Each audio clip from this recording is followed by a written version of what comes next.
ये सोची समझी रणनीति के तहत वेल प्लान्ड हुआ है और वहां के भाईचारे को गोली मारने का काम हुआ है। भारतीय जनता पार्टी और उनके सहयोगी और समर्थक, शुभचिंतक बार बार खुदाई की जो बात कर रहे हैं, ये खुदाई जो है हमारे देश का सौहार्द, हमारे देश का भाईचारा, हमारे देश का गंगा जमनी तहजीब को खो देगा। ये लड़ाई दिल्ली और लखनऊ की है। शून्यकाल से अखिलेश यादव जी। मैं धन्यवाद देना चाहता हूं अध्यक्ष महोदय आपका। नहीं, हम जो कमिटमेंट करते हैं ना उसको पूरा करते हैं, लेकिन सब दलों के नेताओं की बात में कमिटमेंट होने के बाद भी आप बेंच पे आए जो ठीक नहीं है। अध्यक्ष महोदय, कमिटमेंट में, क्रेडिबिलिटी में आपका कोई जवाब नहीं। नहीं ये कम है। लेकिन दाईं तरफ वाले लोगों का थोड़ा हिसाब किताब अलग है। अध्यक्ष महोदय, मैं धन्यवाद देता हूं आपका कि आपने बहुत महत्वपूर्ण घटना पे मुझे बोलने का अवसर दिया है। संभल जो इसलिए जाना जाता था कि भाईचारे के साथ वहां रहते हैं लोग, वहां अभी से नहीं, सदियों पुराना भाईचारा हजारों साल से इसी तरह रहते आए हैं। लेकिन अचानक ये जो घटना हुई है, ये सोची समझी रणनीति के तहत वेल प्लान्ड हुआ है और वहां के भाईचारे को गोली मारने का काम हुआ है। जो घटना हुई है वो सोची समझी साजिश है। वहां जो खुदाई की बात लगातार अध्यक्ष महोदय देश में कोने कोने पर भारतीय जनता पार्टी और उनके सहयोगी और समर्थक, शुभचिंतक बार बार खुदाई की जो बात कर रहे हैं अध्यक्ष महोदय, ये खुदाई जो है हमारे देश का सौहार्द, हमारे देश का भाईचारा, हमारे देश का गंगा जमनी तहजीब को खो देगा।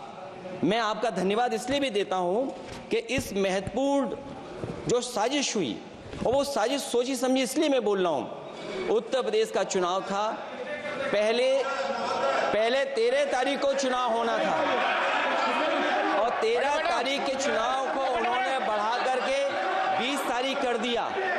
और इस जो घटना है मैं आपके सामने पढ़ना चाहता हूं। अध्यक्ष महोदय, ये यात्रा रुकी क्यों नहीं है? यात्रा ले जाओ दूसरी तरफ।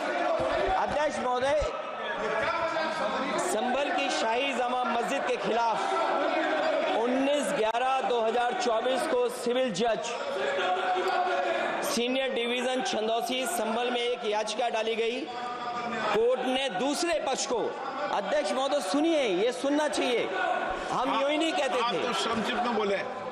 अध्यक्ष महोदय, हम यूं ही नहीं कहते थे कि संविधान ये मानती नहीं सरकार। हम यूं ही नहीं कहते थे कि संविधान नहीं मानती। जब प्लेसेस ऑफ वर्शिप एक्ट है, प्लेसेस ऑफ वर्शिप एक्ट है, हम बनते तो बहुत कुछ हैं।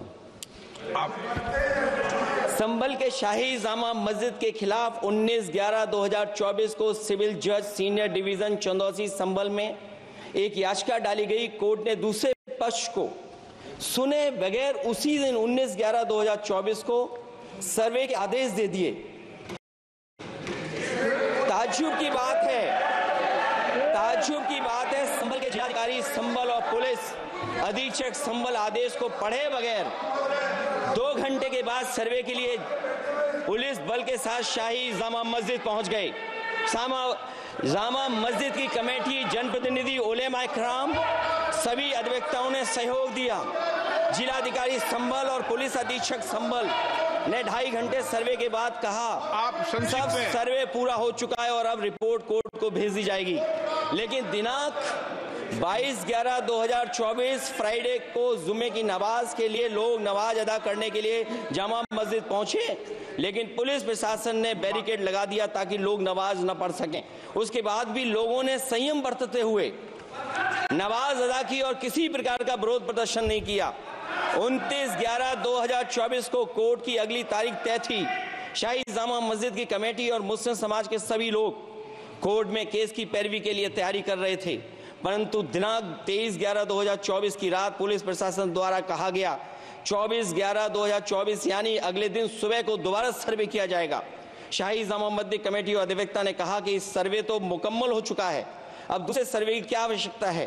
कोर्ट के आदेश का हमने पालन कर दिया, अगर दूसरे सर्वे कराना है तो दोबारा आदेश करवाएं, कोर्ट के आदेश के बाद हम दोबारा सर्वे करा देंगे। लेकिन जिलाधिकारी संभल और पुलिस अधीक्षक संभल ने कोई सुनवाई नहीं की और तानाशाही दिखाते हुए सुबह के वक्त से पहले शाही जामा मस्जिद आ गए।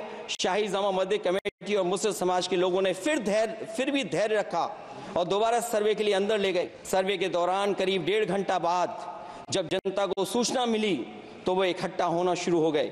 लोगों ने सर्वे का कारण जानना चाहा तो सर्किल ऑफिसर ने उनके साथ गाली गलौज की और लाठीचार्ज करवाकर बुरी तरह जख्मी कर दिया। इसका विरोध करते हुए चंद लोगों ने पत्थर चलाए, जिसके बदले में पुलिस के सिपाही से लेकर के अधिकारियों तक ने अपने सरकारी और प्राइवेट हथियारों से गोलियां चलाई, जिसका वीडियो रिकॉर्डिंग है, जिसके एवज में दर्जन लोग गोलियों से घायल हो गए हैं। 5 मासूमों जो कि अपने घर से सामान लेने के निकले थे, उनकी मृत्यु हो गई। संभल का माहौल बिगाड़ने में संभल का माहौल बिगाड़ने में याचिका दायर करने वाले लोगों के साथ पुलिस और प्रशासन के लोग जिम्मेदार हैं। इनको निलंबित किया जाना चाहिए और हत्या का मुकदमा चलाया जाना चाहिए, जिससे कि लोगों को इंसाफ मिल सके और आने वाले समय में कोई इस प्रकार की संविधान के खिलाफ और गैर कानूनी घटना को अंजाम न दिया जा सके। अध्यक्ष महोदय, ये लड़ाई दिल्ली और लखनऊ की है। नो प्लीज कभी दिल्ली पहुंचे थे जिस रास्ते, वही लखनऊ वाले उसी रास्ते पहुंचना चाहते हैं। उज्जर रमन सिंह जी 2 मिनट बोल रहे, आप 1 मिनट बोल रहे हैं।